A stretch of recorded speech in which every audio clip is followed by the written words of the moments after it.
Existe outro conceito também que acaba acontecendo de forma natural, chamado pressão do par. É o seguinte, se olha um programador, ele está lá no dia de trabalho dele, 8 horas trabalhando lá naquela grande empresa, certo? Errado, nem de longe ele vai trabalhar as 8 horas. Ele vai trabalhar talvez, com muita boa vontade, 4 horas, porque o resto do tempo é distrações. Que tipo de distrações? Ele tem um e-mail, ele só tem o Twitter, o Instant Message, o Skype, o Orkut, o Facebook, o jogo de ontem, o sacanear o cara do time que perdeu. Você tem o dia inteiro de distrações para lidar com elas. Tá? Então você não fica tão focado quanto você gostaria. E não é você, é qualquer um de nós. Agora, se você tem um cidadão do seu lado, a coisa fica um pouco diferente. Por uma razão. Sua responsabilidade agora é uma responsabilidade compartilhada. Se você faz uma coisa errada, ou se você vai dar uma fugidinha, não sei o que, você não está parando só o seu trabalho, você está parando o trabalho do seu colega também. Isso nos incomoda. Isso nos faz a gente ficar meio tolhido e a gente acaba focando no negócio. E também a gente acaba conversando o tempo todo sobre a funcionalidade e por conta disso a gente fica muito mais tempo focado nela do que se a gente estivesse programando isoladamente. Mas uma coisa boa que essa programação dessa forma cria, aliás, só um detalhe engraçado, você sabe que se você tivesse, você está ali trabalhando no seu lugar, concentradão, amarradão, aí de repente vem um cara e vem te perturbar do jogo de ontem. Sabe que interrupção, né, quando o cara está programando, é a pior coisa que existe. Você vai ser interrompido, vai levar 15 minutos depois para chegar de novo onde você está. O cara chegou e te interrompeu. O simples ato de interromper é um dos maiores problemas que tem em desenvolvimento de software. O cara está sozinho e interrompe. Mas sabe o que acontece quando tem dois trabalhando junto? Isso já foi medido, observado e tudo mais. O cara passa, vê 2 cidadãos ali trabalhando concentrado, pensando não sei o quê. Aí ele fala, melhor deixar quieto, esses caras parecem que estão fazendo alguma coisa importante. Aí ele me interrompe. Sem sacanagem, só porque os caras estavam juntos, já mata um monte de interrupção, porque ele fica tolhido de interromper os caras que parecem que estão fazendo alguma coisa séria. Você está sozinho, parece que está de sacanagem. Bom, esse modelo ele também faz com que você simplifique muito o código, porque é o seguinte, quando o ser humano tem esse problema chamado funilamento. É uma questão ligada à forma como o nosso cérebro funciona. E assim, quando você tem um problema para resolver, você começa a pensar nele. Uma solução. Assim que você chegou na primeira solução, é aquela que você vai adotar. Quase sempre. Você não vai parar e falar, pô, mas tem outras formas de fazer. Para a maioria dos problemas que a gente lida, tem 1 milhão de formas de fazer. Mas a gente pega não a melhor, a gente pega a primeira. É completamente diferente, tá? Não é a melhor, é a primeira. Isso é horrível. Só que o cara, quando está trabalhando em par, assim que o problema é apresentado para os dois, o que acontece? Cada um começa. Aí, 5 minutos depois, fala assim, pô, a gente podia usar não sei o que. E ele está pensando em uma outra coisa completamente diferente. Porra mesmo, mas na verdade eu tinha pensado em fazer do jeito tal. O que ele me fala, eu agora pensei numa terceira maneira. E aí, tá entendendo? Você começa a explorar várias formas só porque tem 2 pessoas trabalhando nisso. Eventualmente, dessas várias formas, a gente vai escolher qual, porque ela é mais simples de fazer, que resolve melhor o problema. Então, o próprio código ele vai ficando mais simples, porque a gente está sempre colocando soluções mais tranquilas. E a grande questão é, mas isso dobra o custo do meu projeto? Porque, afinal de contas, eu vou precisar de 2 pessoas para o meu trabalho que uma só faria. E isso já tem uma série de medições feitas academicamente, inclusive, que mostra o seguinte: se você tem um cara fazendo programação sozinho, ele fica 8 horas ali trabalhando, e você coloca por outro lado esse cara para fazer em par, normalmente o que vai fazer em par, quando vai fazer em par, vai diminuir para 4 horas ou menos. Ou seja, a quantidade de homem-hora é exatamente a mesma. Não faz diferença se o cara trabalha em par ou se o cara trabalha sozinho. Se sozinho ele vai fazer em 8 horas, em par ele vai fazer em 4 ou menos. E eu vou dizer mais a você, eu não acredito nessa pesquisa.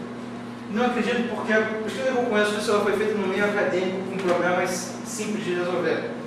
É completamente diferente quando você vai lá para o mundo real e começa a resolver problemas reais da empresa.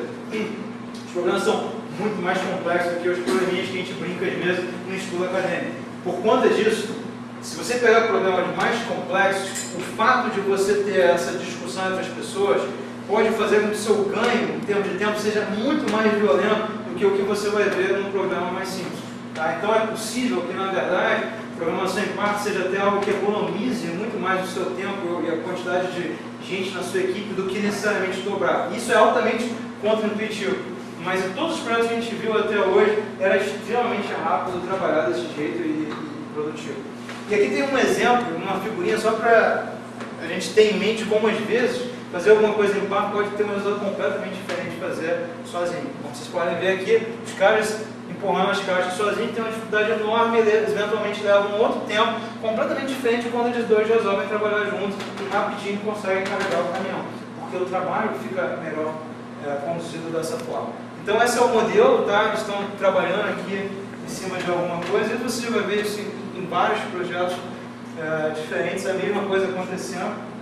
Isso acontece aqui na UF, tem a questão, por exemplo, do Dojo, que tem toda quinta-feira, que quem não está indo, sinceramente, eu não sei como vocês poderiam dar um wine maior em não ir, mas enfim. No Dojo, você tem exatamente isso o tempo todo. As pessoas sempre estão programando em par, sempre estão fazendo testes antes, e é um modelo que funciona extremamente bem. Bom, isso foi uma dica, tá, gente? Vocês deveriam ir no Dojo. Mas como eu ia dizendo, aqui voltando para a apresentação, tem esse conceito chamado de débito técnico. Débito técnico é o seguinte: sabe quando você está lá fazendo aquele código e aí você está na pressão, porque tem que entregar e o cara está toda hora, a cada 5 minutos entrando na sala perguntando como estamos? Sabe essa situação? Claro que você sabe. Então você faz o seguinte: já que eu estou sem tempo, preciso dar uma corridinha, eu pego um empréstimo. Como que eu pego um empréstimo? Eu lanço dentro do código aquilo que tecnicamente a gente chama de artifício técnico, porque a gente não gosta de chamar de gambiarra porque é feio. Então a gente mete um bacalhau bravo dentro do código, porque sim a gente vai ganhar tempo, não é isso? Malandragem total. E aquele bacalhau inevitavelmente vai feder. Quanto mais tempo passa, mais ele vai feder dentro do seu código. O nome técnico disso é débito técnico. A gente pegou um empréstimo de tempo e a gente eventualmente conseguiu avançar mais rápido, mas como todo empréstimo, um dia ele será cobrado com juros, correção monetária e todo tipo de apurreação que você puder imaginar, Janjão batendo na sua porta, cobrando, porque você pegou aquele empréstimo e você precisa devolver, certo? Muito bem. E débito técnico é uma coisa que a gente tem uma certa mania de colocar muito no software. Não vocês, porque vocês não fazem copy and paste, mas a galera da outra universidade faz e acaba ganhando isso com uma certa frequência. E a gente não gosta muito disso em XP não, porque é mais ou menos como ter a casa bagunçada assim. Você tem a casa bagunçada assim, qualquer coisa nova que você vai botar, aquela tal de adaptabilidade vai tudo pro brejo, porque está sempre uma bagunça. Você prefere que a sua casa esteja normalmente bem arrumadinha. Para a sua casa estar bem arrumadinha, ou o seu código estar bem arrumadinho, você precisa usar essa técnica chamada refatoração. Refatoração é você mexer no código da sua aplicação, mas sem mudar o que ele faz. Você não está mudando em nada a funcionalidade ou o que ela está produzindo. A única coisa que você está fazendo é deixando o código dela mais elegante. Então, em XP, a gente costuma dizer que a gente busca o tempo todo fazer clean code that works. O que significa isso? Eu quero um código limpo e que funcione. Tá? Mas, a ordem aqui nesse caso é a seguinte: primeiro eu resolvo o problema do that works, depois eu resolvo o problema do clean code. Ou seja, primeiro eu faço um teste que prove para mim que aquele negócio está funcionando. Uma vez que está funcionando, eu posso mexer na forma como eu fiz aquilo e fazer ele ficar bonito. Tudo bem? Então, clean code that works, começa pelo that works, depois vai para o clean code. Muito bem, isso que eu falei para vocês é uma pequena parcela do que é Extreme Programming. Eu não vou falar de todas as coisas que existem no mundo a respeito disso, porque vocês naturalmente podem pesquisar depois, mas eu vou só terminar com duas coisinhas adicionais aqui. Uma delas é o Jack. O Jack é uma figura muito interessante. O Jack é uma figura que eu conheci em 2006 numa conferência, em que ele falou sobre o caso dele na Ericsson. O Jack é vice-presidente de pesquisa da Ericsson. Ele é uma pessoa particularmente interessante porque é de todas as pessoas que eu já conheci no mundo, com certeza disparado, a mais metida e arrogante de todas. Assim, um nível que nenhum de vocês jamais conseguiria imaginar ou sequer chegar perto. Vocês têm que conhecer o Jack. O Jack é uma figura fantástica. O Jack chega lá em cima e fala assim: oi, eu sou o Jack. Eu sou vice-presidente de pesquisa da Ericsson, uma empresa que ganha muito dinheiro, mas muito dinheiro. E a gente ganha muito dinheiro porque a gente faz as coisas direito.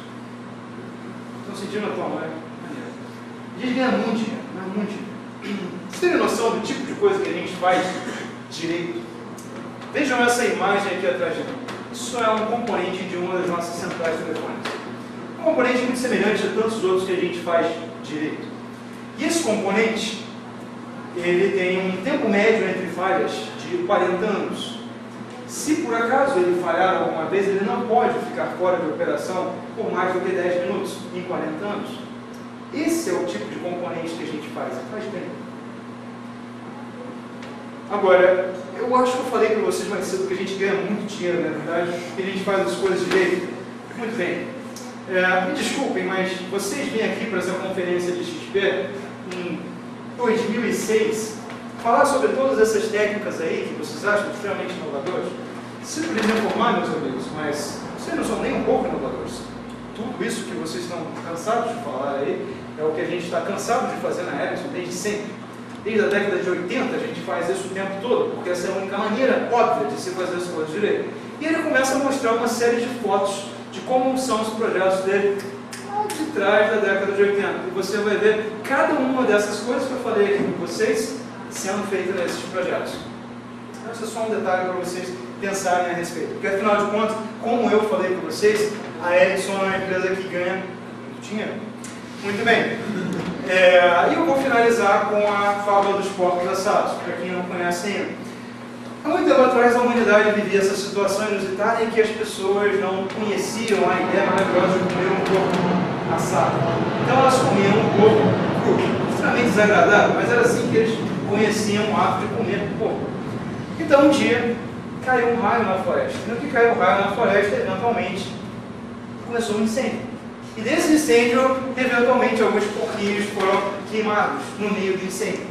E aí, um dia, algum tempo depois, o incêndio já tinha acabado e tudo mais, alguém estava andando pelo meio da floresta e ele se depara com aquele porco assado e fala, vou tirar essa casquinha, não sei o que, vamos tentar aproveitar alguma coisa. E aí ele leva e come aquela carne que agora, então, é a de um porco assado. E ele gosta, ele fala, uau, o porco assado é muito mais gostoso do que o porco cru. E ele começa a dar para a família, todo mundo vai experimentando, o pessoal gosta, e o pessoal gosta tanto daquilo, e aquela notícia se espalha, todo mundo quer, não sei o que, todo mundo quer porco assado, mas aí chega um dia que acaba a quantidade de porco assado daquela incêndio na floresta. Então eles chegam à conclusão de que eles têm que arrumar um jeito de fazer mais porco assado. Então eles vão até uma outra floresta, botam fogo, e depois eles vão lá e coletam de novo os porcos assados que sobraram dali. E isso vira uma coisa assim, institucional, o mercado de porco assado, todo mundo passa a adorar aquilo dali, e usando esse passo, começa a ter empresa, veja, empresa especializada em fazer porco assado da maneira mais produtiva possível. Então você tem